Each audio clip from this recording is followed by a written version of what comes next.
Okay,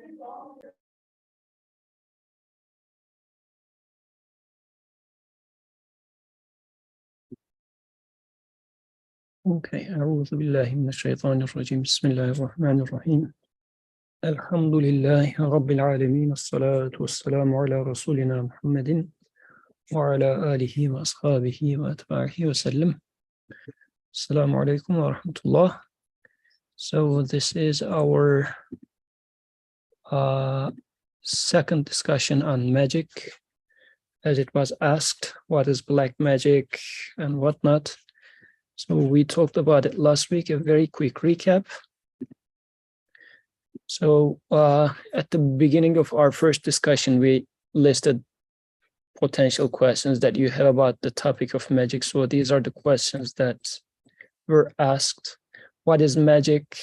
And in parallel to that, the other question was, what is miracle?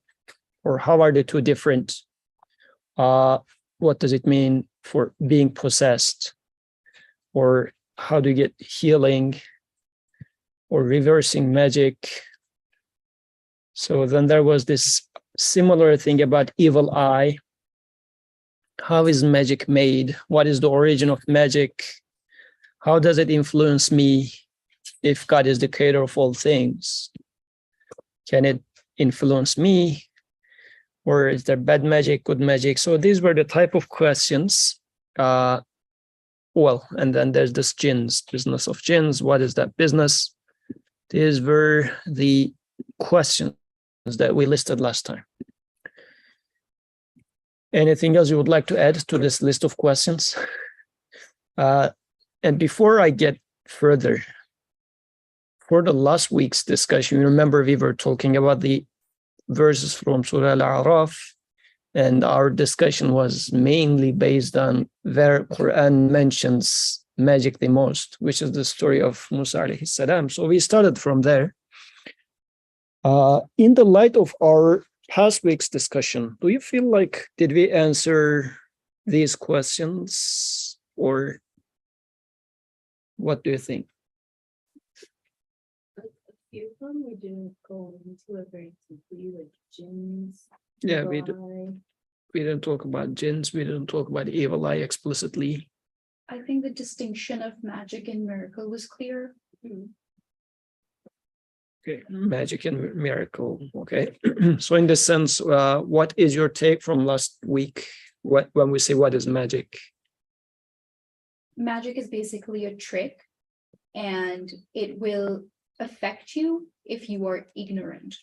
That's what I remember. And miracle comes from God, and when magic is faced with miracle, it bows down because it knows that that's the real deal, because magic is just tricking and hoodwinkery. So.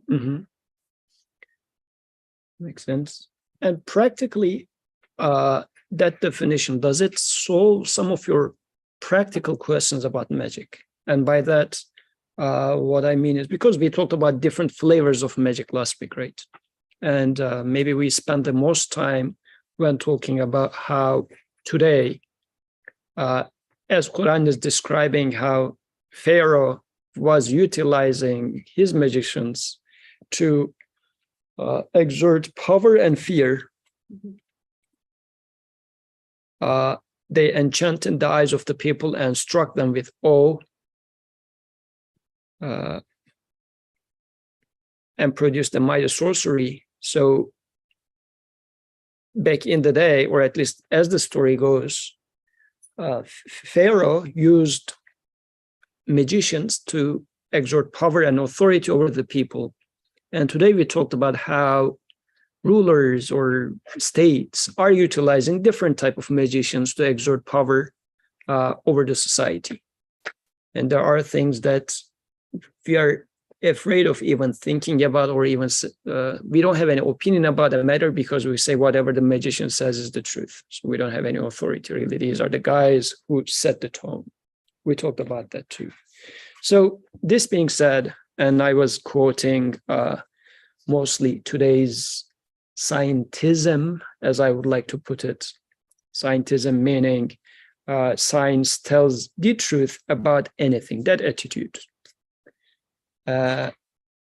is our modern day magic out there. How is that related to, do you think, now again, put back your cultural head? What I mean by that is, initially that question was asked by one of our friends, because within our society, we know that there's a lot of mentioning of magic. And then whenever somebody is having some trouble in life, immediately somebody will say that, oh, somebody made you magic. And then you will go to a certain person who is known to be undoing that magic. And you go to that person, the person says, oh yeah, definitely. Somebody made you a magic. And their first letter is C. Their name starts with a C. I mean, they never give full name. It's always the first letter. And then that type of a thing. So there's no doubt. So now put that head, if you heard such stories, have you heard that type of stories or no? You did? 1, 2. Did you hear anything like that, Rida? No? Okay. You heard about it? Kadir, do you have like a lot of such stories? Yep. I think the part that you mentioned about like fear and how the magicians in Hazrat story, like basically, or like the people were saying that he's gonna cast magic on you and drive you out of your country. I think the fear part is very important, because like essentially, like that's what magic does. It like plays on people's anxieties and fears. Like if I think about this influencing in like Hindu culture, or even in Pakistani society, it's like at the time of marriage, you match the girl and the guy's like horoscopes. Okay. Or like their zodiacs to see if they're like well suited for each other. In Pakistan, it's like, oh, you have to do istikhara, and then somebody will have a dream, and if the dream isn't right, then you shouldn't marry them. So like it really plays on people's like lack of tawakkul and the anxiety that stems from that lack of tawakkul. So we can see that in various flavors. So there's this cultural version of it, and it happens a lot, especially when it comes to marriage. And I've heard maybe tens, if not hundreds, such stories. Either, I mean, it's generally girls. If a girl is not able to get married, they would say that, oh, there is sihr on her. Also for boys, but more so for girls, at least within our culture. And then marriage starts, and then some family issues starts happening, and it's always there's some sort of a magic on you. So you start going from one person to another person to undo that magic and whatnot. And of course, you spill a lot of money down the road for those people to undo. So it's a good business. So, but yes. I guess I have another question. So now I'm also thinking of how, like, when women aren't fertile, right? There are these like tricks that we use. And I guess, I don't know if it's like officially a part of religion, but it's like you pray some stuff on like an apple, and the woman eats an apple and then she gets pregnant. Like, or like even the concept of dam. I don't know if you're familiar with that, but it's like if somebody's sick, you like hold their hand and pray like Fatiha. Does that also constitute as magic, or does that have like a reality to it because it's like linked in some way to religion? Okay. So, and yeah. So for the dumb one, it is like a different type of iman or tawakkul. Like for example, for me personally, whenever I got sick, we never went to the doctor. We never did anything. My mother would used to pray a couple of things, and you can say it's miracle, but I talked to Zohar as well. It's a different kind of studies that we are not going to study here. So it works like I have proof of it. Like for example, different kind of things. Those dumbs work, but it's different from what we are studying right now. Okay, go ahead. This one comment, is it like if she's saying it's ruqya? Is that what you're What? ruqya? I don't know. Like what doing some prayers, reading some.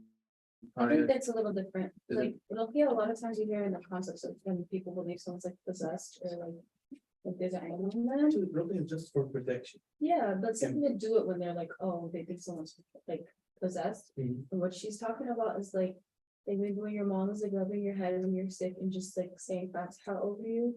Cause like Fatiha has a dua in itself. So like I guess it's like making dua over the person. And then they can do the same thing. Yeah, but a lot of times people use Ruqya as like other verses of Quran. I don't know, it feels like it's different. Yeah, Dham is also like this. It's just not Fatiha. It's like different verses of Quran, like specific verses too that they do. It's not like one specific Fatiha that my mother would pray. It's like a series of things that she has. But I don't know, maybe. like, Okay. Culturally, one dish, I'm just only did past half as a kid, so it just rubbed my head. Good. So it is part of culture a lot. How much part of religion is another thing, but and always keep that in mind. And it's easy to observe this in America. You can maybe will have more opportunity to distinguish the cultural components and more like religious and in religious by that I mean the Prophet's practice. If you compare Kuwaitis and Pakistanis and Turks and Americans and whatnot, if you compare them, because for me there's a norm. It all comes in a single package, right? And since we have been Muslim, the nation had been Muslim for so long and whatnot, it's a recitation of some dua sometimes, but you say, well, to what extent was it there? And you see another community, and in there it's a big no-no. So it's being hard to really distinguish what is what. So let's try to understand it all together. Okay, Shanza Wahid says, I would argue that employing methods like Dham and Istikhara are forms of tawakkul because you're putting all your iman in Allah and resorting to His guidance and help for your problems. Okay, so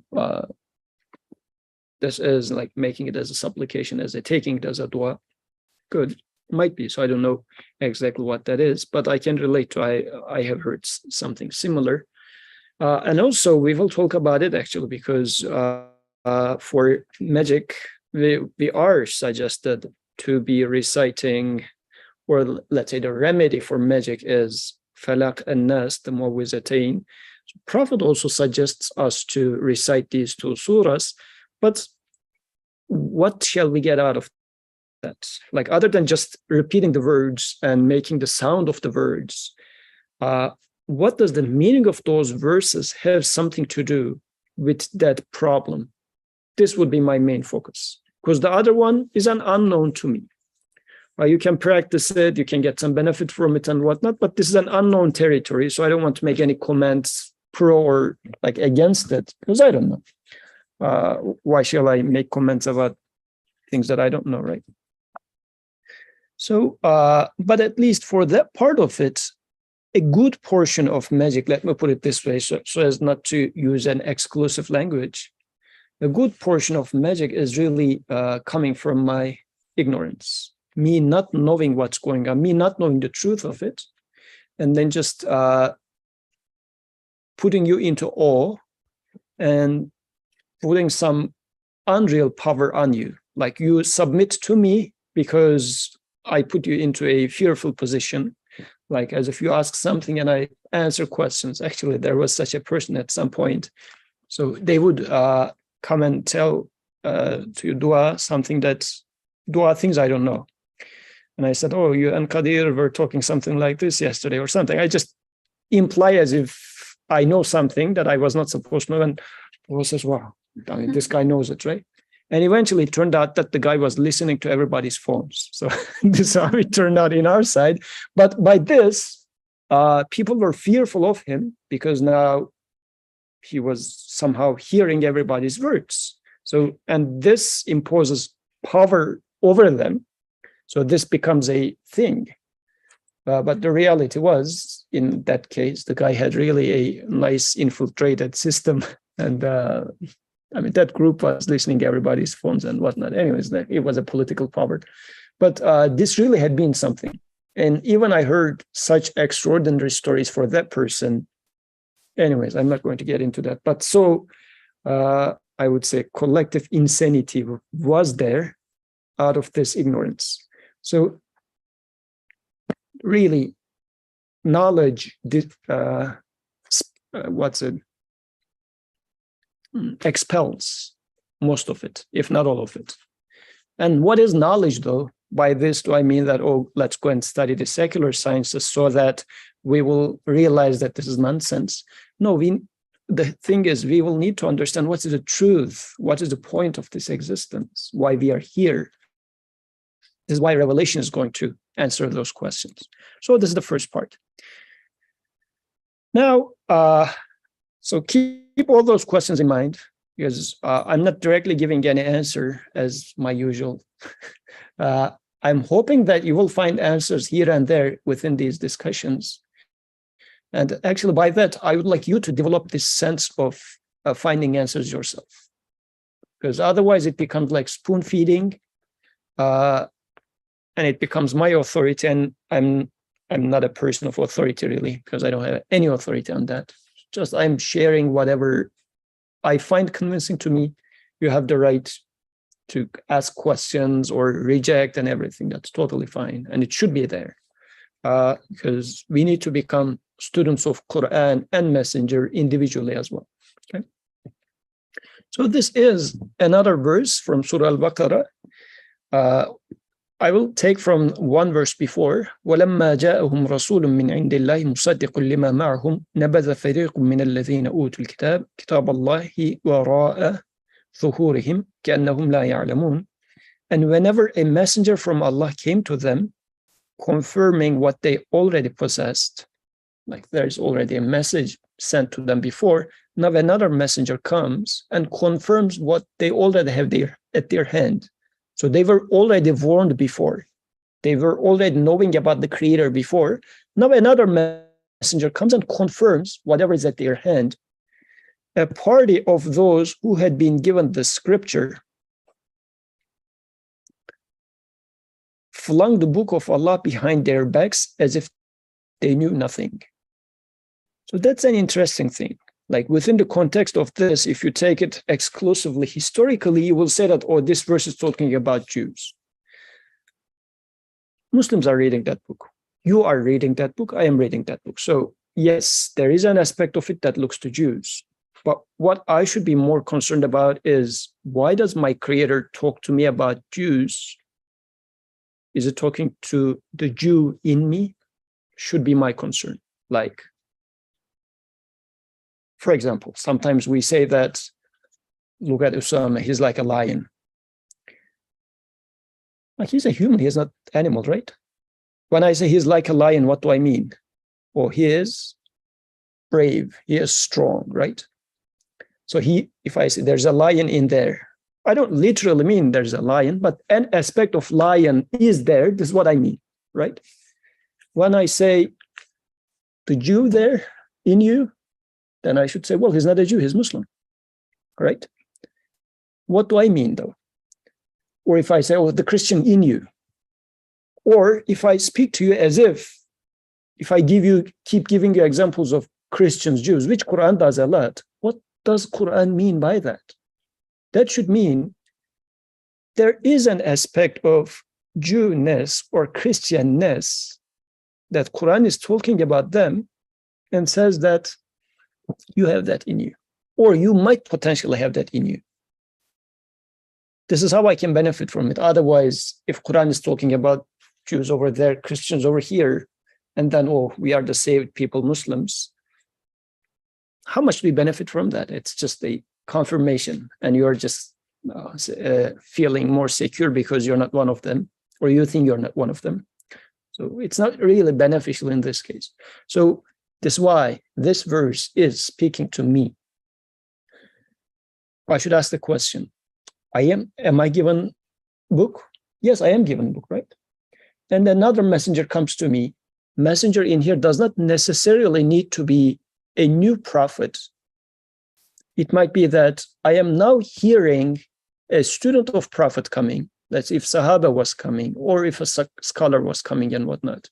Do I stick with whatever I had culturally? This is also, we should keep in mind, majority of magic business we were talking about has a very strong cultural component in there.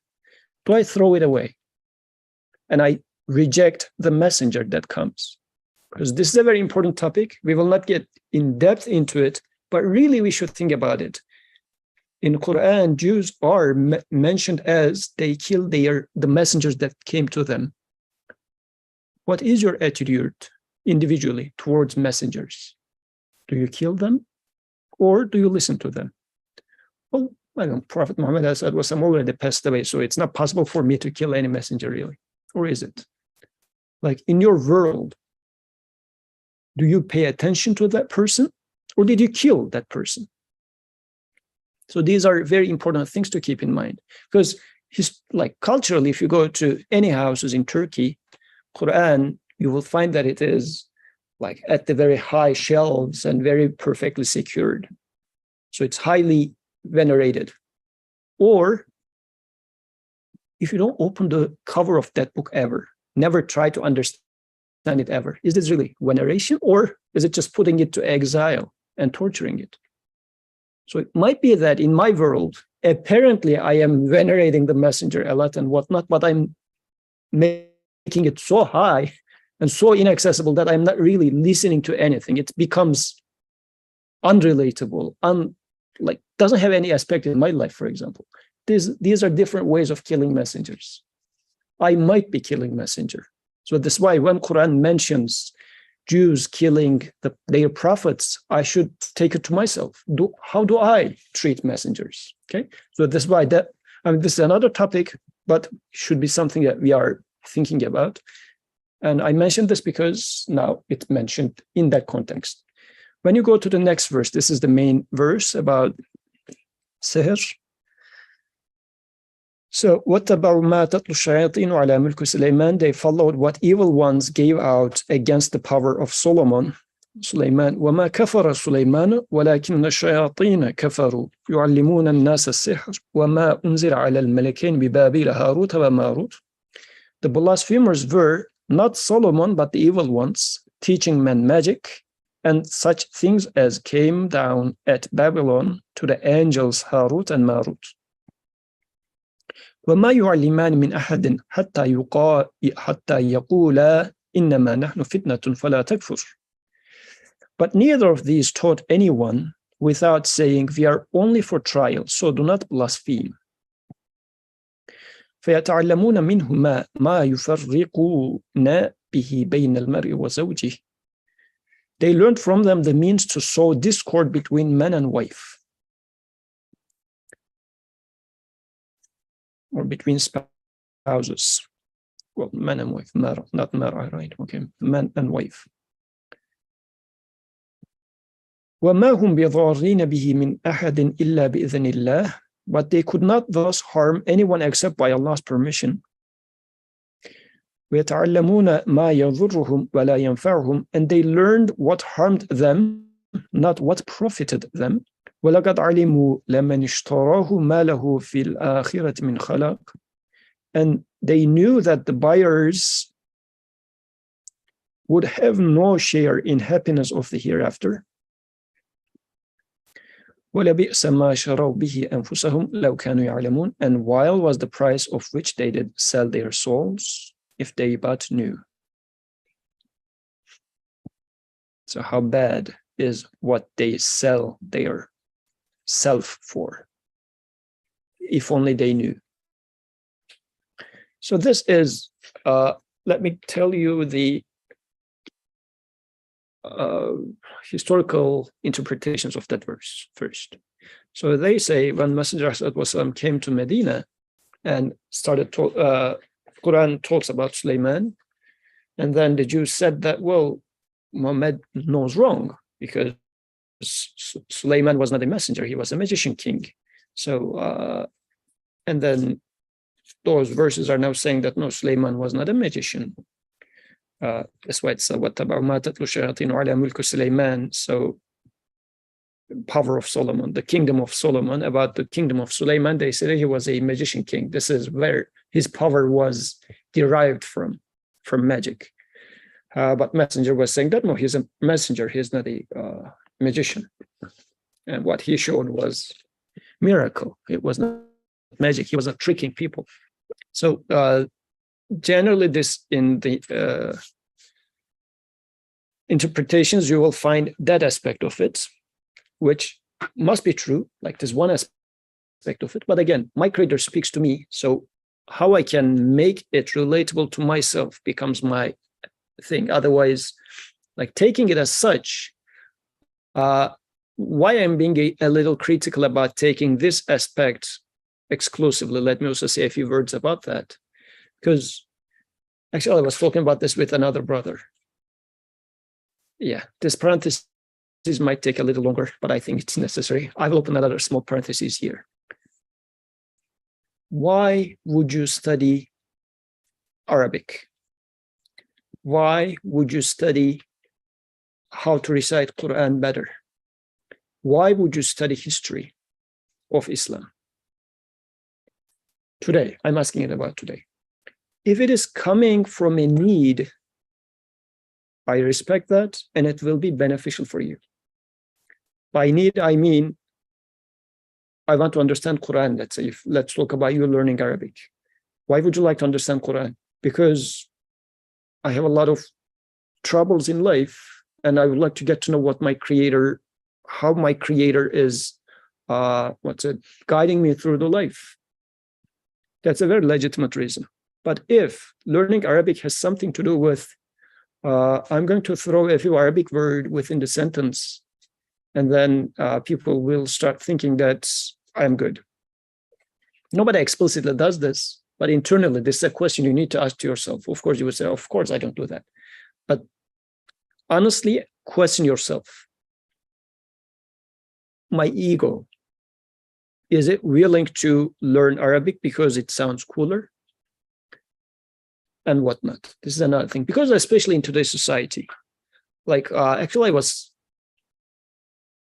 like for instance, people serve in MSA, right? Or be part of certain groups. Sometimes we have official CVs, sometimes we have unofficial CVs, but everybody knows that, oh, this guy is a active person in that society. And you do receive respect for that, right? Because you are putting effort. I mean, this is why people take certain education and write it into CV, right? Just to get another line in that CV, people get into that. It's not because they think they're going to learn anything or something. The main point is to be appreciated more. So take it this way. Would you be part of that job, let it be being active in MSA or being active in any community, if nobody would appreciate you? Meaning, take the challenge as, I'm not going to write it into my CV. Formally, informally, would you still do the same thing? If you are not appreciated or nobody knows your name, no nothing, would you still do the same thing? Likewise, let's say learning Arabic or things like that. Learning, let's say attending an Aqidah class, let's say. Why would you learn Aqidah? Do you have any issues about it? Or is it a thing for you? Or you just want to gather knowledge, like acquire more knowledge? Is it coming out of a need, or is it just for getting the status? Okay. So reading Revelation as a story as a historical story is a very good way of acquiring, to a certain extent, unnecessary knowledge. What do I mean by that? You're learning history. Do you benefit from it? I mean, everybody loves listening stories, right? This is why I am a fan of Lord of the Rings. It's fun. But did I benefit from it? If I'm reading Quran as such, then it's an issue. This is why I would be saying that we should still read this in the context of its revelation. When it was revealed at the time of the Prophet, what does this mean? Let's read that. But then we should say, how did Prophet understood it, and how did he apply in his specific case? And then come back and ask yourself, 15 centuries later, I am reading the same verse, but there's no Jew around me which is challenging Solomon as a king, magician king, or anything. In my context, what does this mean? Because the speaker of this speech is not Muhammad, a man called Muhammad, alayhi salatu wasalam. The speaker of that speech is eternal creator, who is creating me right now. That speech is live. Right now, it's as if you can take it as such, and it's perfectly legit. That verse is being spoken for the first time to you. What does that mean to you? This is why we should take it as such. Okay. And now closing the parentheses about the previous one. If you are doing anything about that, like religious thingies, do it if you're benefiting from it, if it is arising from a need.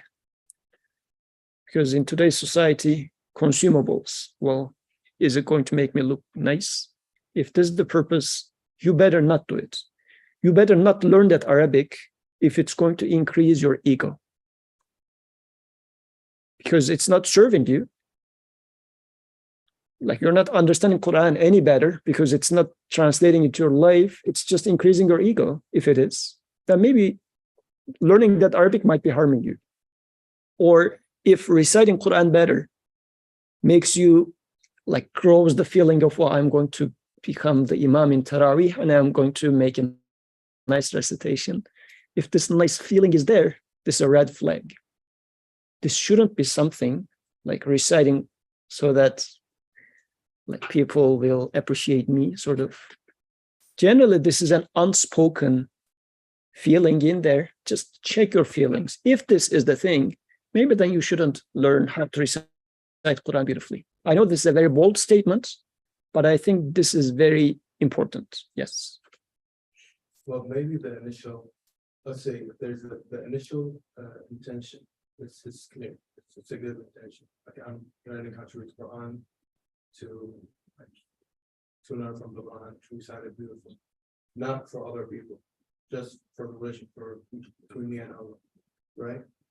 But along the way, sometimes you still get the feel, the joy, that like you feel proud of yourself, that you know how to read proper Quran. So there's a thin line between those two. Yeah. How can we distinguish between those two? Yeah. So this is why if you can question yourself, this is where it should be. You should constantly question yourself. It's an insecure state, apparently, and we should be on that thin line. This is why bridge of Sirat is mentioned as this very thin line. You will be walking on that thin line. This is the state of an abd. So you are not sure, because there shouldn't be any comfort to yourself. Your comfort should only be at your creator. You should be knowing that, oh, my creator, if you leave me to myself, I will fall. I will be willing to speak in a way that Parker can appreciate me, not smile when I say something. This is how actually I will steer towards. Like if I say something and it discomforts Parker, I will say, well, whatever I said, my worry is not what I say is true. My worry then becomes, is people appreciating it? So my direction changes from truth to appreciation of people, right?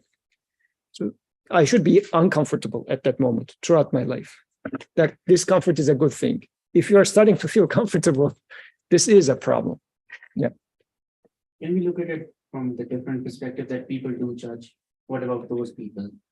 Because whenever you're in a setting, you know people are going to judge you. Whatever you're going to speak, like even when you ask a question or anything, you know that people are going to judge you. So what about those people that are judging you? It's never their, talked about them. It's their business, not your business, right? So are you worried about them? This is why. That is like how society functions. You have to live with those people. I mean, if it's a legit criticism, you should listen to. This is why you should be open. Like this is why I was talking to this student from Penn MSA a few days ago. I was saying, because at Penn, the discussions at Penn, undergrads stopped coming. I said, what's up? What's going wrong? Tell me. What is the expectation of those undergrads? And what is it? It's not being met in the discussion. If it's about something about the presentation, so I will need to fix that. Or, so let me hear the other side of the story. Or is it that maybe the expectation is wrong? It might also be the case, right? Or maybe I'm doing the presentation wrong. So be open to that sort of criticism for sure. But if the expectation is unreasonable, yet I want to please the students and change toward that direction, then that's wrong. Because then that means I am interested in getting the appreciation of students, not talking about truth. That would be wrong. So let's close the parentheses, get back to the verse. So here he's talking about a lot of things are going on in here, and many aspects I don't know. So explicitly I have said I don't know. I will not pretend as if I know. So what is Harut, Marut? What are those angels and whatnot? I don't know. I'm not going to get into that business really. But the part that I would like to talk about here is those angels, those two Harut and Marut, is saying that وَمَا يُعَلِّمَانِ مِنْ أَحَدٍ حَتَّى يَقُولَ إِنَّمَا نَحْنُ فِتْنَةٌ فَلَا تَكْفُرْ. So those angels were telling them that indeed we are only for trial, so do not blaspheme. So this is an interesting thing. There are things that you learn, but one way I can understand this is there are things in this life which is being created and you're not supposed to use it, or you're not supposed to be like, such as, I don't know, alcohol is there, the creator has created it, but then the creator said, don't drink it. Like there are things, it's not like, well, it's creation of God and it has an effect, so why not? I'm not saying that it's not creation of God. I drink alcohol and say, oh, alhamdulillah, right? Can you say such a thing? So there are certain things that are in creation and creator put it for a purpose. And he said, don't touch it. This is the purpose of it. Not touching it is, by not touching it, you will learn something out of it. You will learn putting boundaries, actually. By that, you learn putting boundaries. So this might be another type of knowledge. So knowledge is there. One way to do this is, you guys are at least 10 years younger than me, maybe more. If not all of you, definitely some of you, I can manipulate.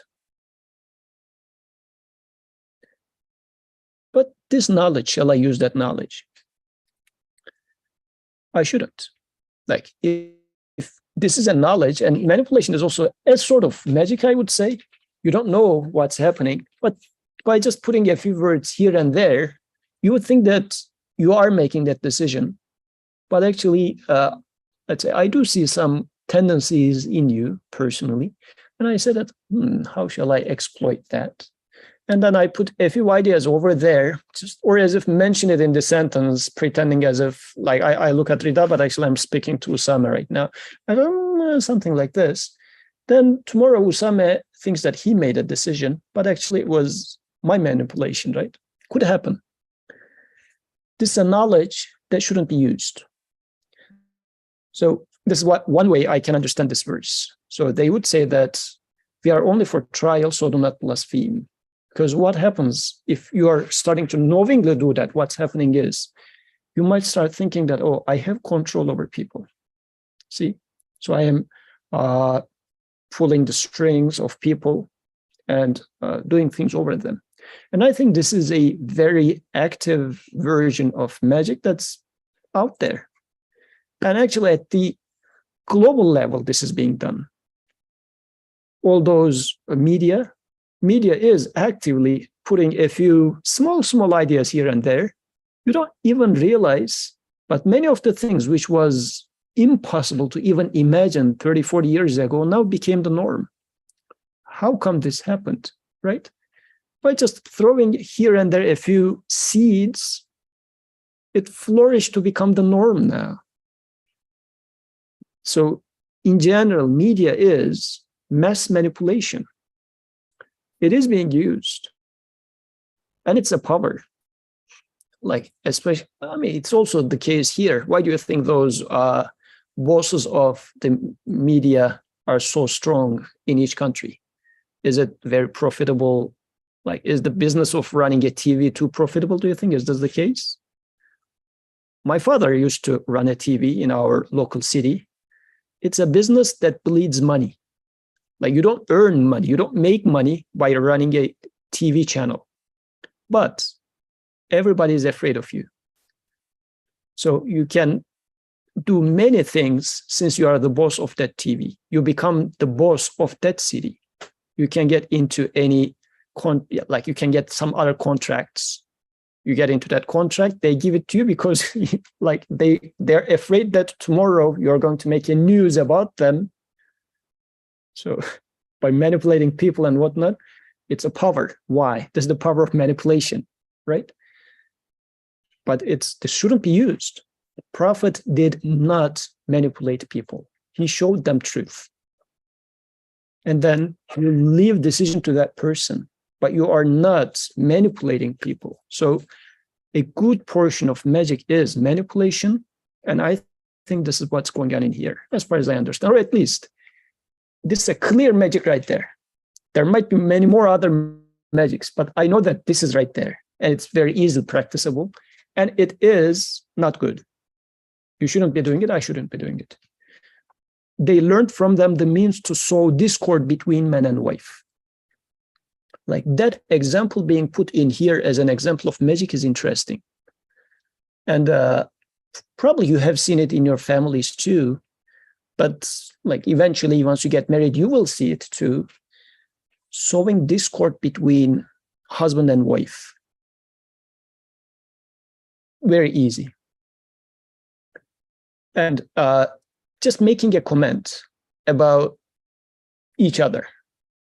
You will say that, oh, Samia, he's very good, but you know what? I mean, he's a little too tall. But I mean, it's okay. Somebody is tall, somebody is not. Like that's sort of a very stupid, simple thing. And then just you insinuate something. And then Kadir comes and says, oh, what a tall guy. And then, okay, now the second time another seed is so in there. Let's say, I mean, that example, since I gave Usama as the example, hypothetical wife of Usama. Third time she will start saying that, are you too tall? Like, it feels like you're tall. And tall people are generally not so smart. Well, actually, this is why you are making such stupid mistakes the whole time. How bad I am. Like, now it becomes, and it doesn't break the family at the point, but when she is angry or you are angry, this becomes the first point to break up.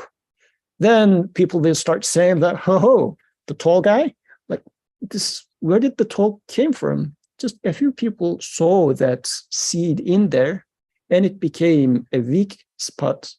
And at the moment of, let's say, because people do get impatient. Like if your child wakes up at 3 a.m.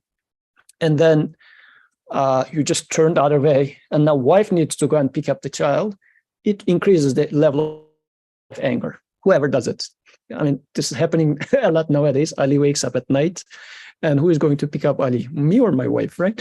So, and if you're tired that day, you want to turn the other way around, then it's again me, right? So when this it's again me starts happening, all those seeds that were sowed in there start sprouting. This is the very, let's say, potential environment for germination of those seeds. They learned from them the means to sow discord. I mean, very beautiful, sowing discord. You're not really like breaking something. You're just sowing some discord in there, tiny. But eventually those will germinate if that person pays attention to what you say. And even it happens a lot. And many of the marriages will fall apart for that reason. I mean, this is maybe, I mean, I wouldn't suggest you to get married too late, but one advantage of getting married late is you do see many bad examples before you get into marriage. I mean, I would strongly suggest you to marry early, but like I got married around 31, 32, and I think it's late. But the good thing was you do observe many mistakes that are being made, and you do realize that it's all about he says, she says. Those small seeds that are being put in there really germinates and breaks up family very early. 3 months into marriage, it gets destroyed. Yeah. And especially these days, I think it is also very easy to sow these discords because I'm seeing like so many couples who like put their lives on social media and they're like sort of like social media influencers as couples. And then like people like say all these things in the comments, like I've seen him being like very mean to you or he's not that nice to you, and everybody's saying that. So then like, and especially because we live in a world that like isn't very nice towards men, justifiably like half the time, but still, you know, like it still like puts that thing in the back of your mind, and the next time you do something, like it's hard on your marriage. Yeah. So. I mean, many such things, right? Even if nobody hears something, let's say you see in Instagram that those influencers gives flower to wife. And then everywhere, like it's 14th of February, you see a lot of people giving rose to their wives and whatnot. And for the past 8 years, you never gave me a rose, because it's another way of solving discord. Like, is it a good thing, bad thing is never questioned in such cases, right? But it becomes, this is the norm, giving rose. I'm not saying one way or the other, because I bought a lot of flowers to my wife for the first 3 years. She says, lately you're not buying any. Well, I said, we passed that phase. But anyways, I mean, marriage is another business. It's good. So, but even that things, we don't have room for questioning. Was it necessary or not? This is not a question. The question is, it is the norm and you're not doing it. This is another way of solving that discord. So magic is so much everywhere. We don't call it magic, but there's an unknown form of magic which we are worried about. If we are going to be worried about something, let's first talk about these magic, which is messing up our lives so badly. Fix them, and you will realize that once you realize how messed up the situation is, you will stop worrying about that unknown form of magic. And you will say that, oh, it is already ruining my life. Not only my life, ruining us as a society. Yeah. And this doesn't even like sound like magic when you think of this story now, because then like it just sounds like there's knowledge for everything, right? And then if you like utilize that knowledge, it's like you're making dua. So in this case also, like they're making dua, but the dua is for something bad to happen. Yeah. And then Allah listens to that dua. So like it is through Allah's permission that is taking place. Mm-hmm. Exactly. So this is why if you would like not to do magic, be careful. Let's say if, and again, I'm going to, since the topic here is magic, I'm going to give an example about magic. Like for a boy or for a girl, whichever side you are, let's say boys are talking among themselves, and then let's say a boy is planning to get married with a girl or something, and you say, making a negative comment. I mean, being objective is another thing, but with an ill intention, making a negative comment would put that seed over there, and it will germinate at a certain point and will become a problem. This is what I mean by manipulation, right? Like, for example, if I feel like somebody is going to marry that girl, and for whatever reason, I either envy the girl or hate the girl or something, right? Or I don't want that marriage to work out. I can come and say, Usama, you know what? She seems to be a little tall, well, short. I mean, okay, I mean, being short is not bad, but, just saying. This will become an issue. I can guarantee you that this will become an issue. And this is solving discord. Does it have a reality? Yes, maybe that girl is below average in terms of height.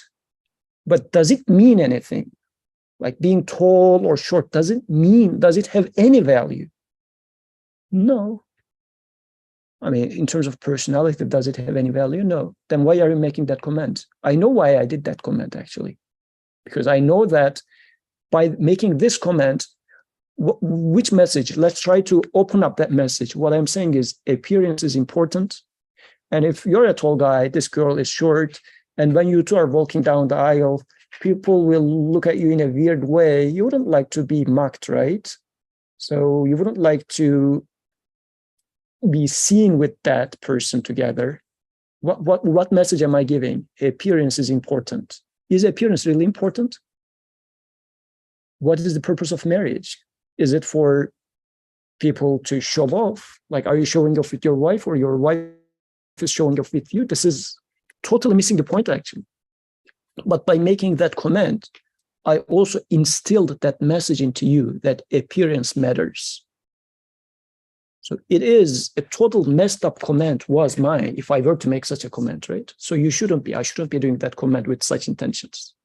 I mean, unless there is some real problem and whatnot, which is, so this is just a toy example, if that's clear. I'm not saying that don't make about the height, comment about the heights of the people. It's just to give an example.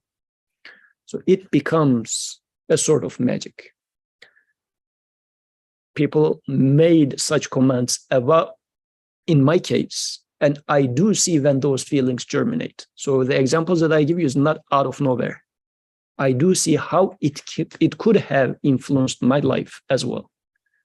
And the one who made those comments didn't do them as magic, but it boils down to the same thing, as far as I understand.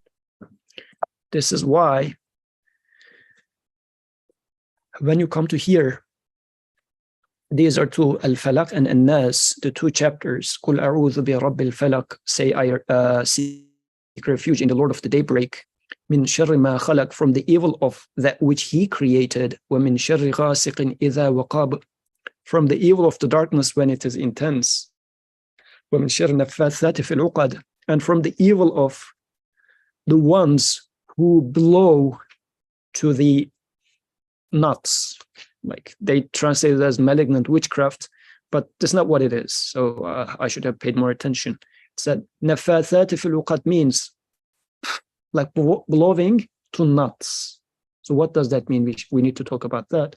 وَمِنْ شَرِّ حَاسِدٍ إِذَا حَسَدَ, and from the evil of the envier when he envies.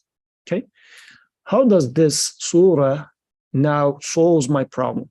Let's try to understand the meaning. I'm not only talking about the uttering of the letters, because the meaning of that surah is also a remedy for that. So if you're feeling like those weird things start germinating, those seeds start germinating in you, I should seek refuge in the meaning of that surah as well. Somebody said you something, and let's say I and Usama were very good friends, and dua comes and sows a seed of hatred somehow between our friendship. And I start realizing that it's starting to germinate. What shall I do? Like this was the question, how to undo or reversing magic. Now that I realize that I'm under the influence of a magic, right? I used to love this guy. What's happening to me right now? Why do I feel this weird thing to him right now, right? So I am sometimes you can detect why you're feeling like this, sometimes you can't. But which comments that was made in the past makes me feel uncomfortable now. Sometimes it's like why you cannot sometimes find it, because the message was so widespread. Like especially in a society, again, I'm going to take it back to marriage. If you realize that appearance, especially appearance, were so much highlighted in the society, and then I'll talk to men, so you can take your share from there as well. You do see women in the work environment, not in their house, but you do see your wife in the house. So you don't know what those people look like in the house. Everybody could put a different mask on their face when they come to the workplace. They will take the mask of the best version of them in the workplace. So you are comparing that appearance physically or personality-wise with your spouse's 24/7, which is a very unfair comparison. Also, you are making the appearance with reality, comparing the two. You don't know what is behind that appearance in the first place. And now you would like your wife, in this case, to appear or to pretend, no, this is reality, this is the truth, this is the real beauty is here. You wouldn't like to be someone who is acting, right? You would say, be genuine. So your wife is the genuine, like the reality is there. You can take it the reverse for the man, like because men could be very funny and whatnot when they're at workplace, but when they go home, they might be very cruel. Because in the workplace, again, people put masks. So ask Maryam what type of a person I am. So this is why making this comparison in today's society, it's all about appearance, right? And all the makeup, let's say advertisement, all the clothing, all the bags and whatnot is pumping the idea of you are how you appear. Your value is defined by how much you appeared. It's everywhere. It's not now one person's seed. The society is pumping that idea to you. So eventually, if you start comparing your wife to people outside, then you're already under the influence of this huge magic of consumer psychology. You need to get out of that. Otherwise, your family life will be ruined. Yep. I feel like the comparison that I see very frequently is like with Muslim men and like non-Muslim women and women that wear hijab, and that like the comparison a lot of Muslim women will feel, especially when you wear hijab, it's like, oh, I feel less than, I feel ugly, stuff like that, because especially wearing a tight scarf every day, you're like, I'm just an egg, just look like an egg. Like you're not at your best when other women that get to go outside and it's like, oh, they get to get their hair cut and like wear cute outfits or whatever like cute is in today's society. Like a lot of time, like hijab, like we feel maybe like less than because we don't get that same sense of like, oh, the opposite gender is attracted to me, or I bring attention to myself. Yeah. And in that way, it's like we feel like we compare ourselves, and maybe even sometimes the guys will compare us to like other women, and sometimes that's hard to like go through. And in your comparison of like your wife at home, it's like you might see her in, I guess, like this shell form. Maybe she's not dressed up, maybe she's not like how she would present outside, but then you see other women outside, and that's kind of just how it's like we feel like, oh, we're like stuck in this one way. Even when we go outside, like we have to present as modest and like that we have haya, and that we're basically upholding ourselves to a standard, and that's all the time. And the only time that we're comfortable or like that standard gets to be lax is when we're home.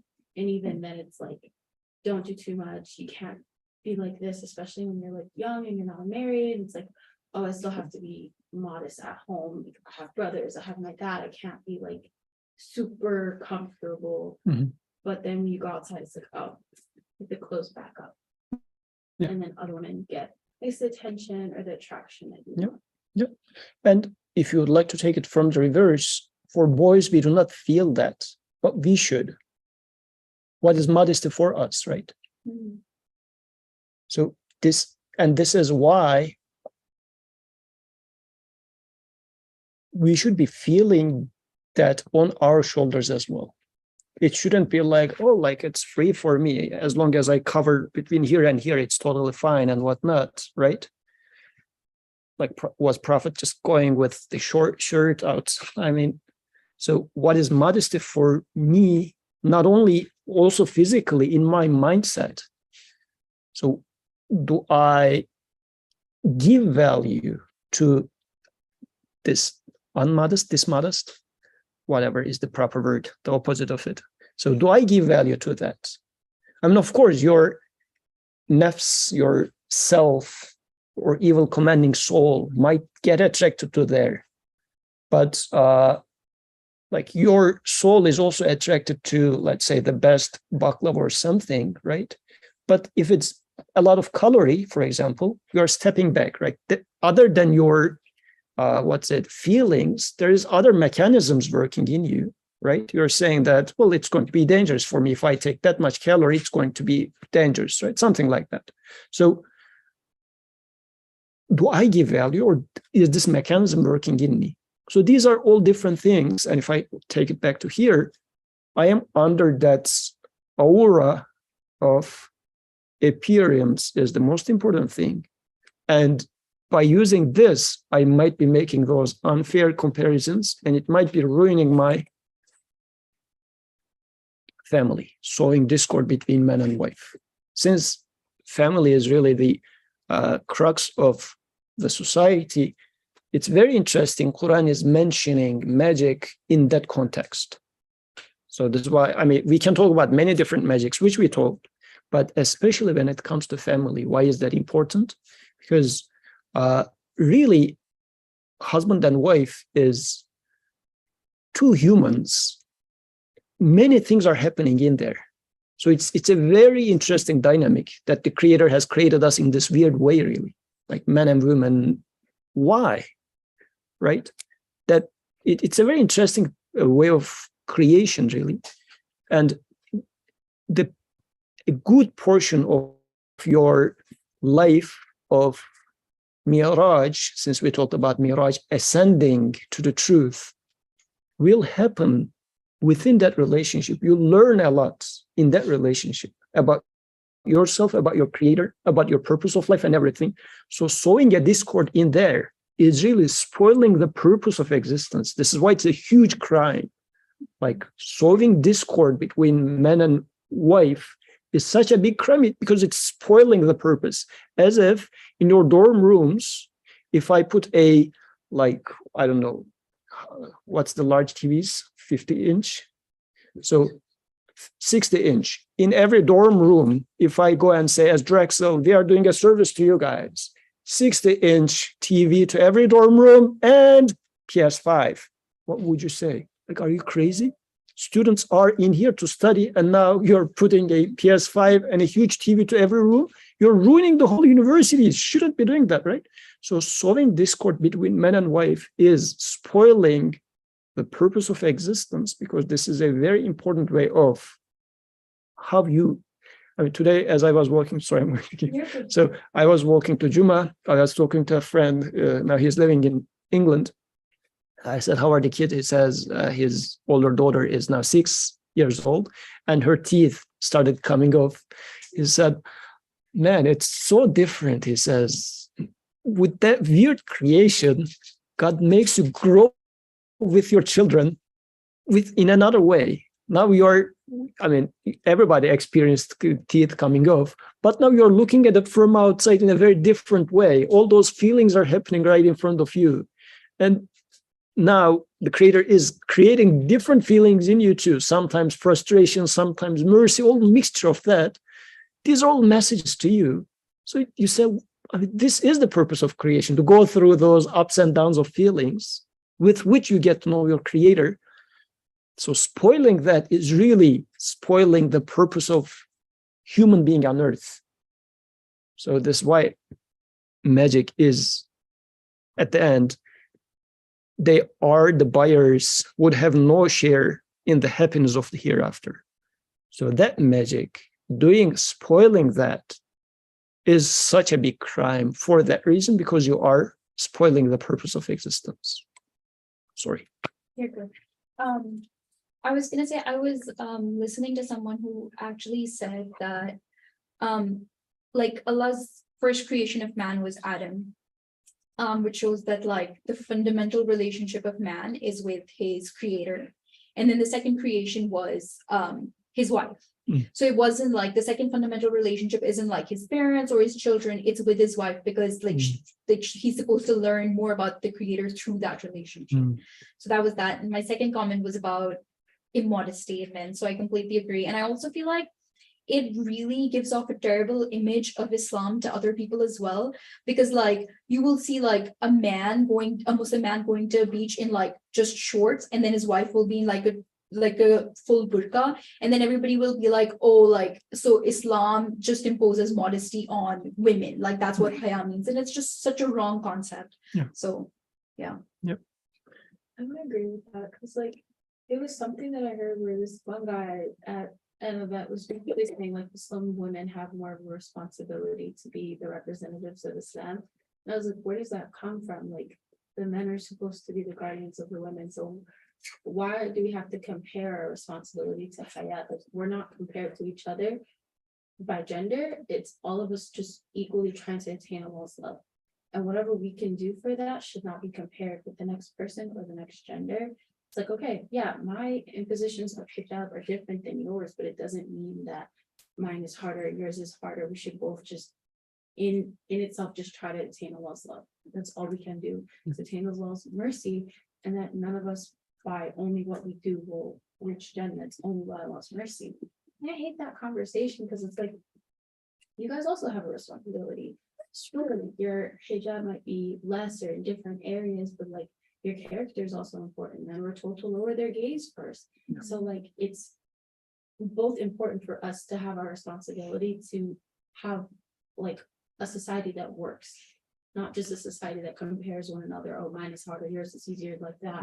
That's not fair, and it's not productive. Yep.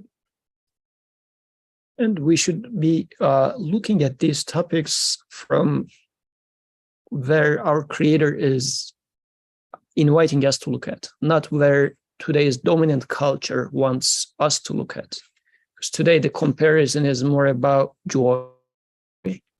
But if I were to look at it from the perspective of getting to learn about my creator, like this is why in today's society, like what is a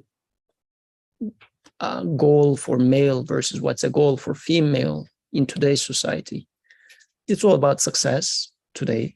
And success, how is success measured? If in academia you have more citation, in society you are getting more paid, or you are the seeked person for whatever job. It's more about your appearance again. But how would the Quran describe purpose of men and women in life? It's all about taqwa, being God conscious, so which is totally different. So if I get into the conversation the way today's like dominant culture is talking about it, I'm losing it right there. I should even stop the conversation and saying that, well, let's fix the framework first and start the conversation from there. So as we are running out of time, and this is going to be the last one, I believe. Next week, we are not going to continue, is what I heard. So, قُلْ أَعُوذُ بِرَبِّ الْفَلَقِ. And in the next one, it's going to be قُلْ أَعُوذُ بِرَبِّ النَّاسِ. Oops, continue. What happened? Okay. قُلْ أَعُوذُ بِرَبِّ النَّاسِ مَلِكِ النَّاسِ إِلَهِ النَّاسِ. So there is an emphasis of Rabb, Malik, Ilah, of humans in the second surah. In the first surah, it's about قُلْ أَعُوذُ بِرَبِّ الْفَلَقِ. So the Rabb of the maintainer of, the word Lord is a little too loaded, so I'm going to use different words for Rabb to make it more relatable. Someone who takes care of, someone who manages, sometimes who creates, okay? قُلْ أَعُوذُ بِرَبِّ الْفَلَقِ. Daybreak. مِنْ شَرِّ مَا خَلَقَ. Talks about the evil of what he created. This is an important context in a concept in and of itself. The evil of creation, what does that mean? Because some people, just to say that, oh, God doesn't create evil, evil is created for something else and whatnot. There is a whole area of Aqidah about creation of evil and whatnot. Let's not get into that. But this verse is now saying that I seek refuge in you from the evil of what you have created. So there's an here, the acknowledgement of creation belongs to the creator. So if I'm afraid of Usama making magic on me, the creator is the creator. Usama doesn't create anything. Usama doesn't have any power over me, which was also here, right? They could not thus harm anyone except by Allah's permission. So nobody has power over you. It's all about the creator. So fix that mind, first of all. Do you feel like people have power over you? Or it's the creator who is creating things? Because this really fixes the problem of me being fearful of others. Because that fear really makes you do stupid things or incorrect choices. Fear. وَمِنْ شَرِّ غَاسِقٍ إِذَا وَقَبَ. From the evil of the darkness when it is intense. So this is also interesting because in darkness we are fearful. And the evil of darkness is when things are not clear to me. When there's darkness to me, then I start in the light of, imagine yourself in a situation where you don't know what to do. You're in darkness at that moment, right? You don't know what to do. That darkness is where you make unreasonable choices. It might be some financial crisis. Let's say at the moment of a financial crisis, you don't know, shall I sell it? Shall I buy it? Right? So this is another metaphorical darkness. You don't know what to do, right? So in an environment in which darkness hits you, not necessarily like sunset and everywhere is dark. So nowadays, we have a lot of artificial light. You can make your environment 24/7 enlightened. So you cannot take it only literal darkness. You can end up in those metaphorical darknesses in your life.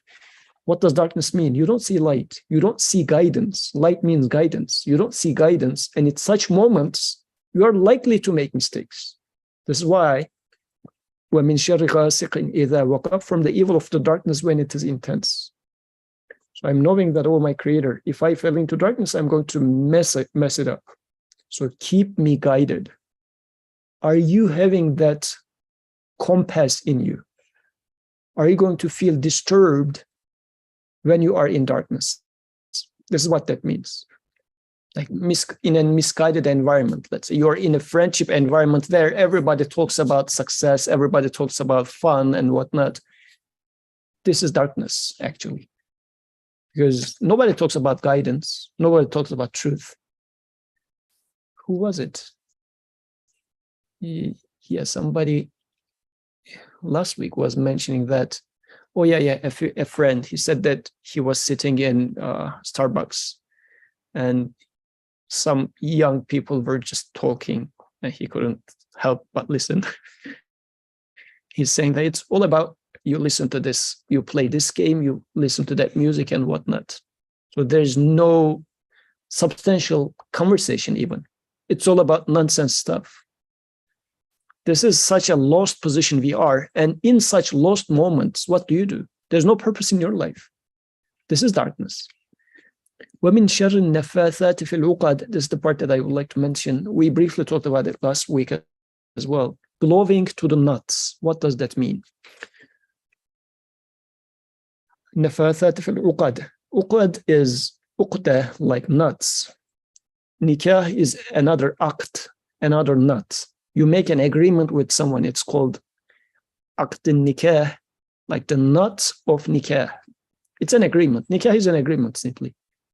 And now somebody comes and blows in that aqd. What does that mean? It's already tied. So somebody made the decision, but then you come and blow to that, meaning it's done deal, but I'm trying to change your or her decision about something with ill intention, which is in line with the previous verse, sowing discord between man and wife.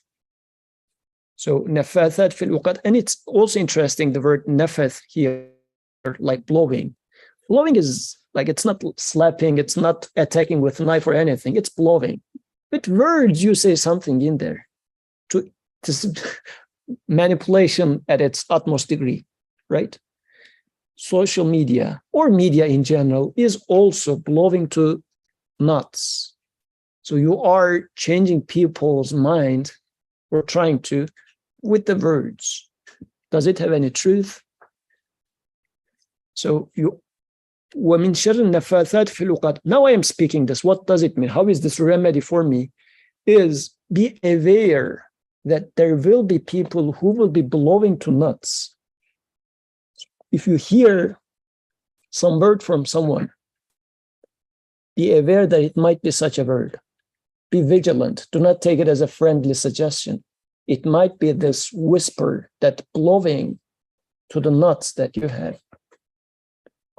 So that's why that vigilancy is important with this. وَمِن شَرِّ حَاسِدٍ إِذَا حَسَدَ, which is also very interesting. What is the evil of the envier when there is envy? Hasad. How can somebody's hasad, envy, because hasad is different than jealousy. Jealousy is, let's say, Usama is the cool guy, and I would like Usama to be my friend, but then he is best friends with Parker and not with me. So I am feeling jealous of Parker because I would like to have it, but he had it, right? But hasad is, God gave $1 million to Usama and not to me. Now I am angry with God. How dare he didn't give it to me, but to him. So hasad is criticism of, like, I am willing Usama not to have it. It's not that I have it. Hasad is, he shouldn't have it either. Like, hasad has this notion. In jealousy, I also want to have it, and I am jealous of Parker. But if I have hasad, what I would do is I will try to break the friendship of Parker and Usama. If Usama is not going to be my best friend, he is not going to be best friend of yours either. This is hasad. Where does this go into, like, if you are angry with the creator, why doesn't he give me this? Yeah. Where does this fall? In jealousy or in hasad? It goes You're with, just angry with the creator, not with the person. it goes with the hasad in this case. There's this criticism of, because at the root of it, where's the problem? Why is that a bad habit? Hasad. Because if you go and look at the root of it, I should be okay with, if the creator gave it to him, I should be happy with my friend and say that, oh, congratulations, your creator gave you that gift. Yeah, you're happy for your friend, but you're not happy with your creator for yourself. So You're okay with him having everything in life, but you are angry with your creator because he didn't give you anything in life. So where does this fall? this fall where does this fall? In hasad or jealousy? It's in hasad.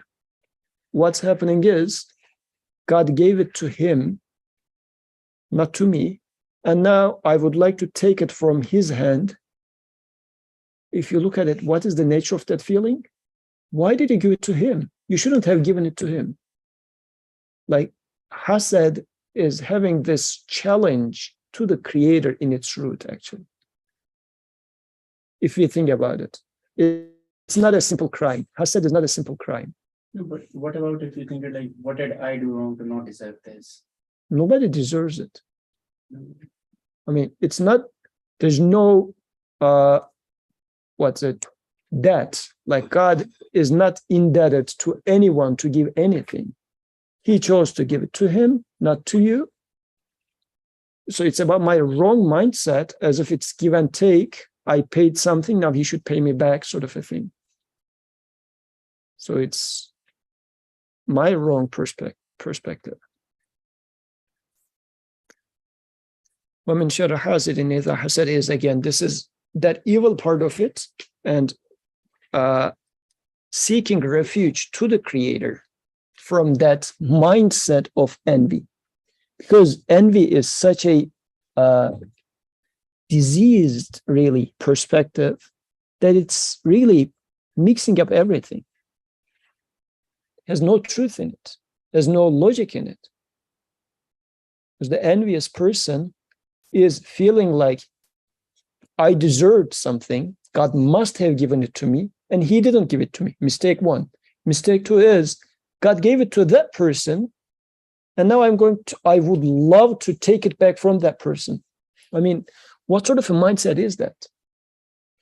This is what is the denial here. I am covering up. Let's talk about mistakes here. God owes, as if I'm thinking that God owes me something in the first place. Does God owe me anything? This is a satanic thought, actually. Satan, or how Quran is representing Satan, Satan thinks that he is superior to Adam. Where did you come up with that idea? Like, inherently being superior. Why? So hasad, like the envier, has this number one problem, this crooked and totally false perspective. Not only that, I would like to take it away from that person as well. That's why I'm trying to sow discord between people. And you will observe that, why would somebody like to separate couples? I'm not happy in my life, and I see that there's a happy couple over there. I would like to sow discord in them because they shouldn't be happy because I'm not happy too. There are people like that. This is hasad, right? So this perspective is such a crooked perspective. How is reading this verse going to save me from that spell, that magic? Just be vigilant. There are people out there who will be envious of what Creator gives to you and your wife, let's say. This is why that comment is coming. That person thinks that that happiness that you're blessed with is not something you deserve. God shouldn't have given it to you in the first place. That's why that person is speaking like that. Don't take that word serious.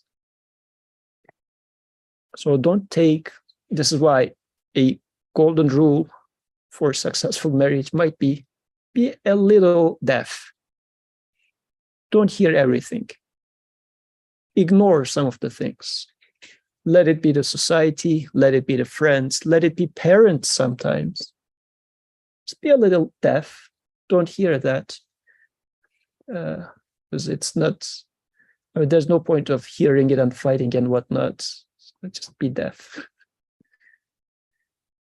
It has been long, so I think we will conclude with that. Still, there is Surah An-Nas, but inshallah, this is for you to study by yourself. And in the next term, we can study something else. Any concluding remarks? سبحانك لا علم لنا إلا ما